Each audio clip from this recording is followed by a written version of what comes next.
My name is Justin Head, but preferably I go by Kyle Head in my academic career, and I'll be presenting my research regarding the Canadian veterans of the Vietnam War. This project began the fall term of 2019 from the encouragement of my professor, Dr. Rhonda L. Hinther at Brandon University. The overall goal of my research is to open a dialogue to better include these veterans in the record of Canadian history, which there is very little found about their service. So I figured that since this is my first official presentation about this subject, I will include a general roadmap of how I will be spending the next 10 to 15 minutes.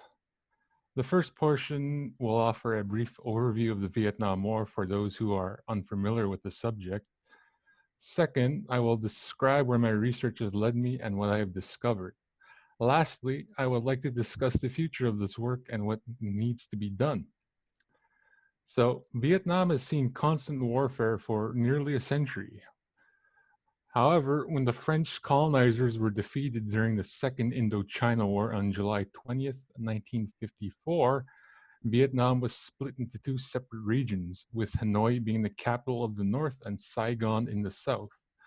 Eventually, competing ideologies would see a civil war begin between the two local powers. The northern provinces were inspired by Ho Chi Minh's dream of an independent Vietnam and communist ideals, while the south was backed by a capitalist regime funded by the United States. So, the leader of the south was Nongo Diem. Uh, he was basically sort of an authoritarian figure. Uh,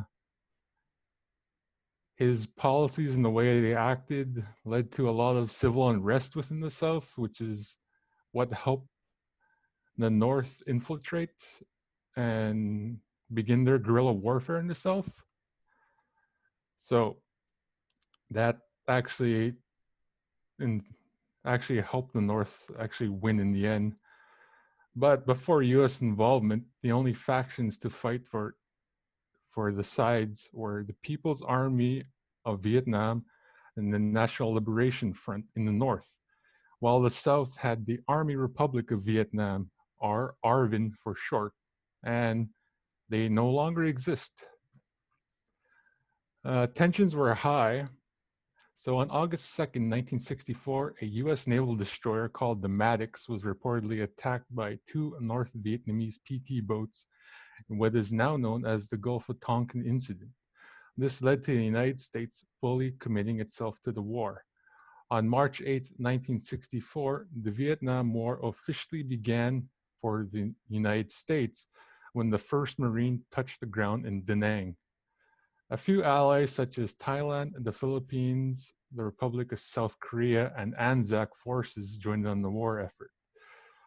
ANZAC is essentially the Australian and New Zealand Army Corps. It's just short for so concludes the prelude to the Vietnam War. When I began my initial research towards finding more about the Canadian veterans, there was a notable lack of sources on which to draw. Very few books talk about Canadian involvement or remotely mention the volunteers. A lot of the books that I've used in my research gone over political, economic, and sociological perspectives of the war.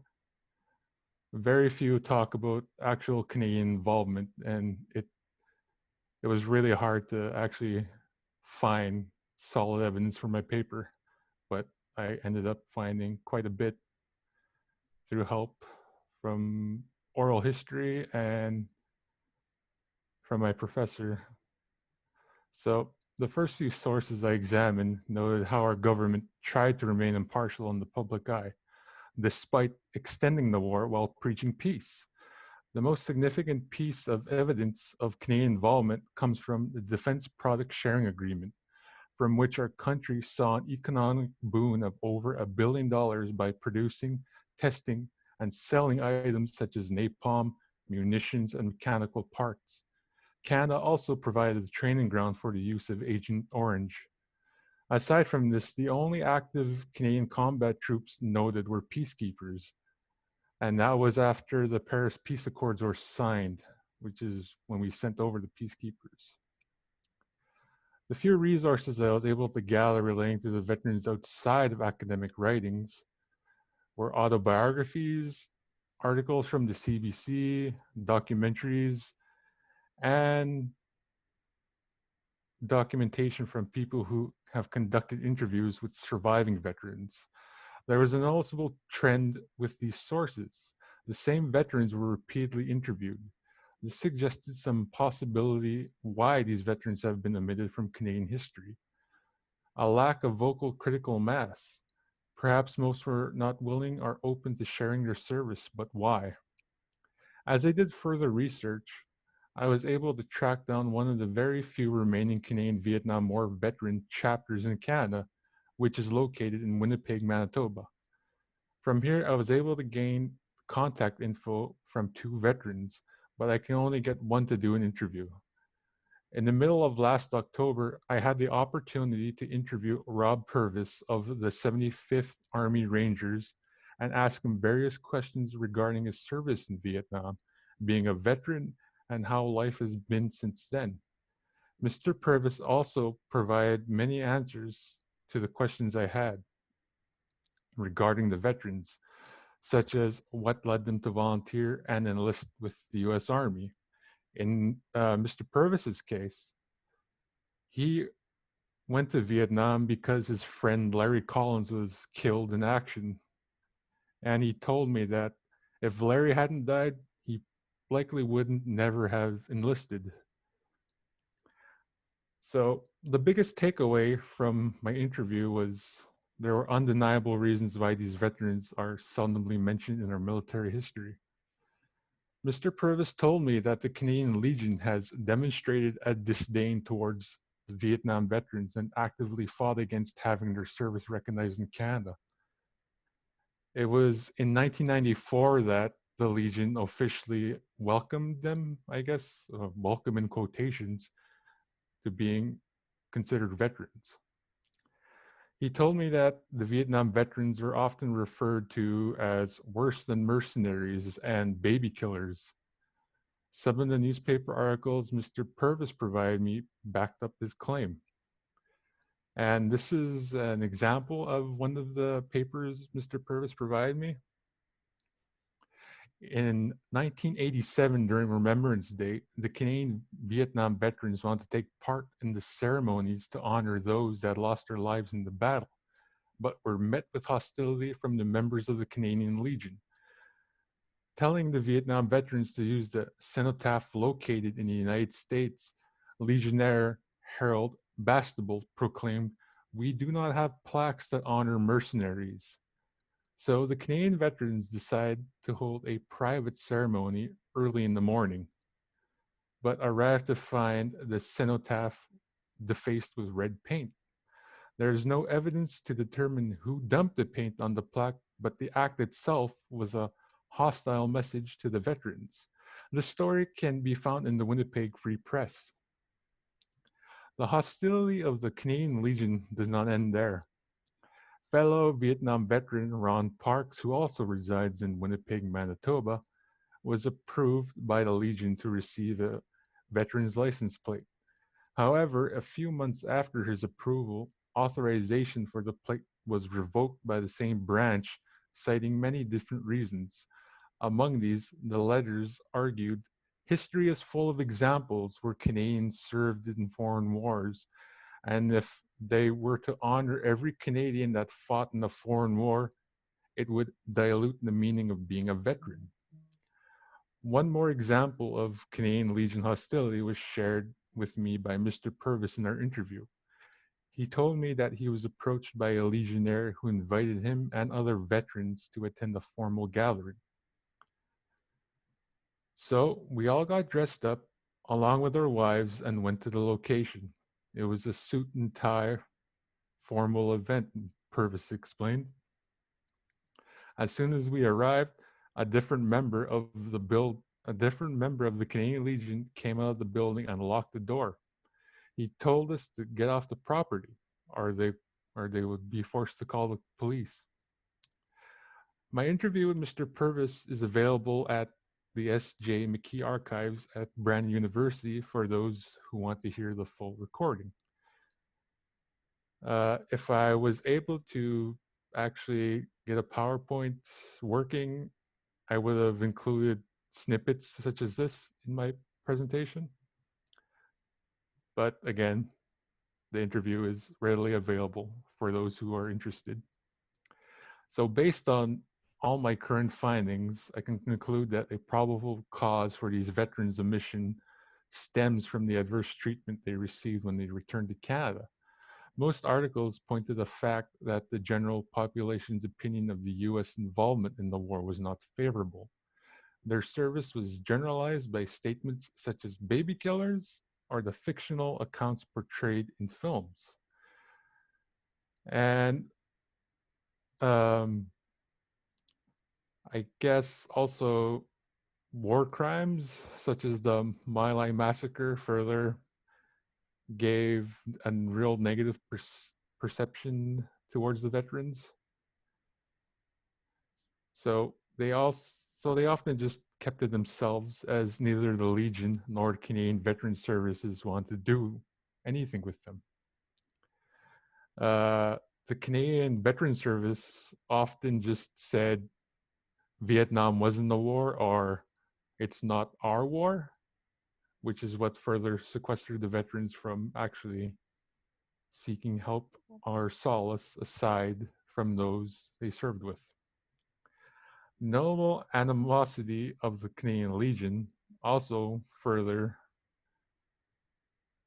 quarantined these veterans and left them either confining within their families or not even talking about their service. This is as far as my research has gone to this date. I am in the process of organizing interviews with other veterans whom I was able to locate. Some of them are in British Columbia, Ontario, Nova Scotia, and even small reservations scattered throughout Canada. One of the reserves is south of Montreal, and they produced 20 veterans, which is surprising. And it's actually a very high number. That is one of the main features of my project that I am hoping other students will be interested in. The diversity of these veterans. There is no singular portrait of a Canadian Vietnam veteran, as they come from all walks of life, ethnic backgrounds, genders, and culture. From Francophones, Indigenous, Caucasians, to Africans, there is a wide diversity of veterans. Even women volunteered during the war as well. According to Mr. Purvis, after our interview was done, he told me that he received a phone call from a woman from Toronto who volunteered to serve in the Navy as a member of a flight crew, but she was instead put into a bureaucratic position. And coincidentally, she stayed in the United States after her service was done. So who knows how many more women enlisted as nurses, army personnel, or other jobs in the military. I hope that this could inspire future university students to inquire about these forgotten veterans one day. And that's basically it, what I was able to get, because it's still an ongoing process, so it's not fully done yet. All right, thank you, Kyle. I will unmute everybody's mic and we can proceed to some questions.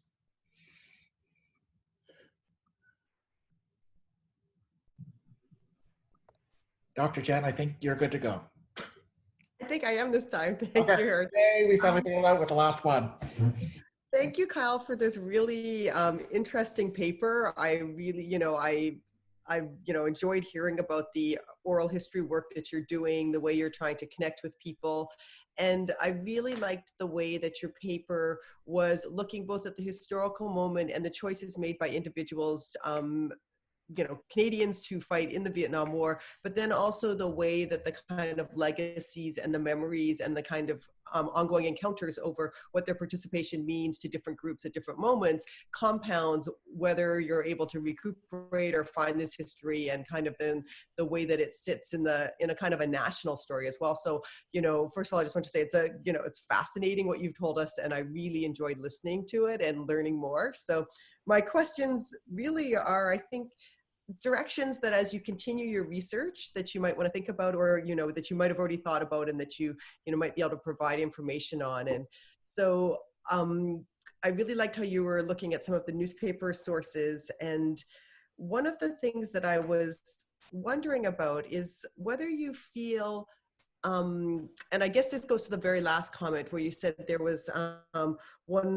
one reserve where there had 20 individuals or 20 veterans from that. And I was wondering whether the kinds of, or if you might find that the reasons for participating differed across groups. And so I'm wondering whether when Indigenous communities or people from communities decide to participate in the war, if that really tells us a lot more about the kind of falseness of the Canada-US border. That is, that if people's communities are crossing the borders, they have personal relationships, they're understanding these and kinds of the cost of war in a way that really disrupts the idea of Canadian sovereignty and US sovereignty, and has different ideas of that. If that is, part of this larger question around these questions of sovereignty and where we think is appropriate patriotism and appropriate expressions of, your desire to serve in a military, and where we think this is not appropriate. And I think, I asked this question in part because the frequent use of the term mercenaries, is usually a derogatory. That is, you have no actual political loyalty, and that you don't usually, I'll just put this for, and it's usually used often in colonial armies and others. So it's in the modern era. So it's those who don't understand or don't have capacity to have actual real loyalties to a state, but they can be bought off to do other things, and that of course they're not seen as true soldiers in those ways. And so I'm just wondering if you see any of these kinds of dynamics, or where these questions of sovereignty and kind of nation state trying to define them might play into that. The questions of sovereignty, I never really noticed the trend of that. What I basically found was that Canadians often volunteered is because our country abstained from formally joining the war. And since Canada and the United States have been longtime allies, a lot of them felt the need that it was worth it to volunteer within the US military, to serve and help a country in need, or an ally in need, excuse me. As for Indigenous, the trend that I noticed was that a lot of them just said it was one country, North America. So they used the Jay Treaty to just cross the border whenever they wanted and just enlist, because the United States actually honors the Jay Treaty. So that's what led to most Indigenous, aside from seeking veteran status, or I guess. Thanks. Yes, Mick? Just out of curiosity, which reserve community was it that had that more pronounced involvement with the war? I can't remember it offhand. I know it's south of Montreal. Okay. Just offhand, do you know if it might have been Akwesasne? It could be. I have to look at my notes to actually find out what it's called exactly. Okay, no worries. Yeah, no worries at all. Just something that came to mind for me is that if it is just Akwesasne as an example, where that's a reserve that's located along the border, and this goes back to a comment that was made earlier, it might be interesting to kind of look into this from a perspective of how an individual identifies themselves or positions themselves as being more Canadian or being allied with Americans, or how an individual kind of positions themselves in sort of the broader world around them. Yeah.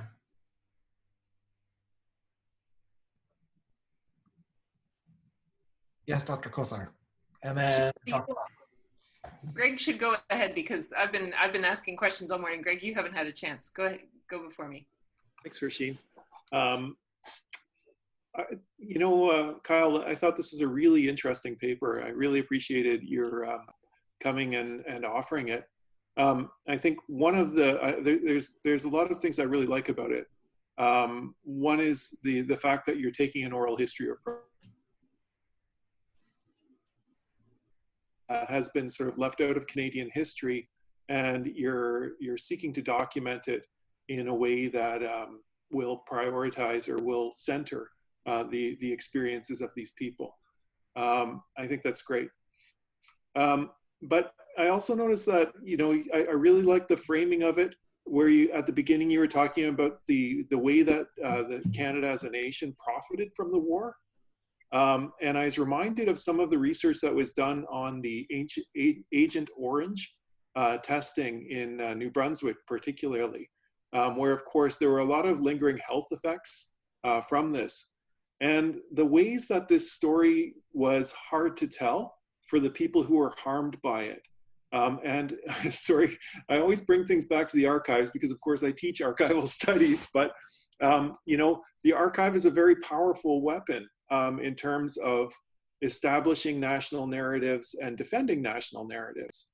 And I think what you've happened onto here is a story that conflicts against our national narratives about our role in the modern world, not just our role in Vietnam. And I think that this, you know, as you get further into it, you may find that there actually are archival resources that can also support some of these stories, but that it's going to take some digging because the archives are not organized in such a way to enable this to be discovered. And you know, in the case of the Agent Orange records, they were actually being suppressed, is my understanding of it. And I'm reminded of the ways that the storytelling, the national storytelling around residential schools changed once survivors' accounts started to be taken seriously. And so, you know, you think about a couple of the sort of emblematic things about the residential school system, like the claim of nutritional experiments running in the residential schools, the claim that there was an electric chair at the St. Anne's residential school. And prior to the sort of collecting of these oral histories, these were regarded as evidence of just how crazy and far out there were these survivors' accounts. Now, of course, we know, thanks to the work of the TRC, that in fact these were both verifiable, true things that happened. And I guess I'm heartened by the way that you're going about this, and I'm curious about, you know, you mentioned that the interview that you've done so far is available at the Brandon Archives, and I wondered whether have you identified an archive that will keep all this material for you? And are you seeing this as part of a larger project in order to maybe correct the Canadian national narrative? Yeah, actually, I do plan on working on this project for my master's. And I am looking for an actual archival institute aside from Brandon University to house the interviews. I was looking at the mandate of the Canadian War Museum. Is that what it's called? Or war exhibit? I forget what it's called. Excuse me. But yeah, I am trying to preserve some of the interviews because a lot of these veterans are getting up there in age. And a lot of them actually rarely talk about their service, which is surprising. One example of their, I guess, not talking about it was during my interview with Mr. Purvis. He told me that he knew two neighbors who lived beside each other for 20 years. And it took them 20 years to find out that one of them served in the Army, the other one served in the Navy. But they both volunteered in Vietnam, which just proves how much they are not talking about their service at all. But yeah, thank you for the question. Sorry, I'm just like not prepared to answer. Dr. Kossar, did you still have a question? Yeah, just briefly. Thank you very much for this, Kyle. And I wondered if you could talk just a little bit about what you know of the treatment of these Canadians by the U.S. military. You know, how, to what extent were they marked out when they went to volunteer? You know, were they is like, this is a part of military history I'm not familiar with at all, or were they simply, you know, unproblematically taken on? They were just accepted as is. There was no animosity of being Canadian. They Okay. were just like a member of the United States Army. And are there pensions and things that they have had access to as a result of their service? Is that something that is the possibility? Only through America. When Ronald Reagan passed the GI Bill, Okay. well, not GI Bill, he passed a different bill where Mhm. Canadians were eligible who served in the United States military for benefits. Canada won't offer them veteran benefits. For But they example, can. yeah, like for example, they're not allowed to be buried in military cemeteries. Right. Okay. Thank you.